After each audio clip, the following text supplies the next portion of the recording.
तर राज्याचे उपमुख्यमंत्री अजित पवार आज सकाळीच पुण्यामध्ये बोलत होते आणि कालच्या सिल्वर ओकवरच्या हल्ल्यासंदर्भात त्यांनी हे भाष्य केलं। याच संदर्भात आपण अधिक बोलूयात। पुण्यातून आमचे प्रतिनिधी वैभव सोनावणे आपल्या सोबत जोडले गेलेत।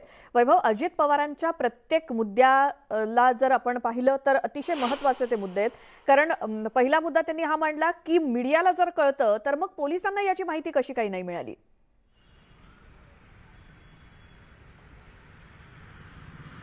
श्वेता, अजित पवारांनी नाराजी स्पष्ट व्यक्त केली। पोलिसांचं जे राज्य गुप्तवार्ता विभाग आहे किंवा इंटेलिजन्स जे आहे त्यांचं एक फेल्युअर आहे महत्त्वाचं, किंवा त्यांचं मोठं अपयश आहे। जर माध्यमांचे कॅमेरे तिथे पोहोचू शकतात ते तुमचं काम आहे, तुम्ही माहिती ठेवणं हरकत नाही, मात्र पोलिसांना हे का जमलं नाही असा प्रश्न जो आहे तो अजित पवार यांनी उपस्थित केला। या सगळ्याबाबत आपण राज्याचे गृहमंत्री जे आहेत दिलीप वळसे पाटील त्यांच्याशी बोललेलो असून त्यांनी अधिकाऱ्यांची एक बैठक घेतली। अतिवरिष्ठ अधिकाऱ्याला या संदर्भामध्ये त्यांनी चौकशी करायला सांगितलेली आणि त्यासोबतच पुढची कारवाई जी आहे तपासाची, हा हल्ला नेमका कुणी करायला लावला, कोण याच्या मागचं मास्टरमाइंड आहे। कारण 2 दिवसापूर्वीपर्यंत हे आंदोलन जे आहे ते यशस्वी झालं म्हणून जल्लोष करण्यात आलेला होता, गुलाल उधळण्यात आला, पेढे वाटण्यात आलेले होते आणि असं असताना परत ही लोक सिल्वर ओकवर का गेली? जर ती सिल्वर ओकवर जाणार होती तर यापूर्वीच त्यांच्यामधलं कोणीतरी बारामतीला 12 तारखेला आम्ही जाणार आहोत असं वक्तव्य करत होते, मग त्याच्यावरती लक्ष का ठेवण्यात आलं नाही? या सगळ्या बाबतीत त्यांनी पोलिसांवरती प्रश्नचिन्ह उपस्थित केलं।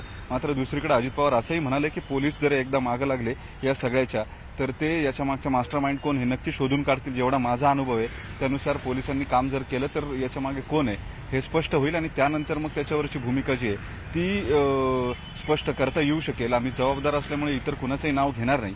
उदयनराजे यांनी जी भूमिका मांडली किंवा शरद पवारांवरती प्रत्यक्ष जी टीका केलेली होती, कर्माची फळं इथंच भोगावी लागतात म्हणून, त्याबाबत त्यांना विचारल्यावर त्यांनी याच्यावरती काही बोलणार नाही, ज्यावेळेस याच्या मागचा मास्टरमाइंड स्पष्ट होईल त्यानंतर याच्याबद्दल बोलू असं सांगितलं। अनेक भाजपचे नेते हे या हल्ल्याचं समर्थन करताना दिसत आहेत। या परिस्थितीमध्ये या अशा पद्धतीनं आम्ही काही बोलणं हे योग्य होणार नाही।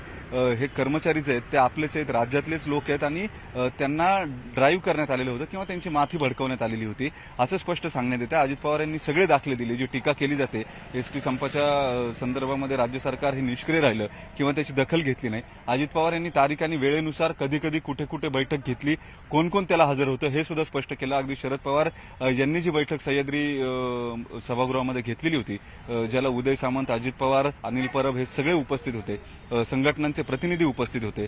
या सगळ्यांच्या समोर काही गोष्टी ज्या आहेत, मागण्या ज्या आहेत त्या मान्य करण्यात आलेल्या होत्या आणि संघटना ज्या आहेत त्या यापूर्वीच या आंदोलनामध्ये त्यांनी त्यांची भूमिका स्पष्ट केलेली होती। मात्र आंदोलन हे नको त्या व्यक्तींच्या हातामध्ये गेलेलं होतं आणि लोक जे आहेत ते संघटनांचं सुद्धा ऐकेना अशी परिस्थिती निर्माण झालेली होती। त्याच्यामुळे ही सगळी परिस्थिती चिघळली। उलट इतर राज्यांच्या बरोबरीनं आपण जवळपास 7व्या वेतन आयोगाकडे जाऊ इतके पैसे जे आहेत ते या कर्मचाऱ्यांना देतोय, टप्प्याटप्प्याने ते आणखी वाढवता सुद्धा आले असते। मात्र या सगळ्या परिस्थितीमध्ये हा जो हल्ला करण्यात आला याचं कारण काय हे स्पष्ट होत नाही। सिल्वर ओकवर जाण्याऐवजी मंत्रालयामध्ये बैठका होतात, चर्चाच करायची होती तर त्यांनी तिथे यायचं होतं असंही अजित पवार म्हणाले। या सगळ्या परिस्थितीमध्ये जो हल्ला झालेला आहे त्याच्यात पोलिसांचं फेल्युअर हे जवळपास त्यांनी स्पष्ट मान्य केलेलं आहे। मात्र आताची कारवाई जी इथून पुढची ती अत्यंत कडक स्वरूपामध्ये केली जाईल असं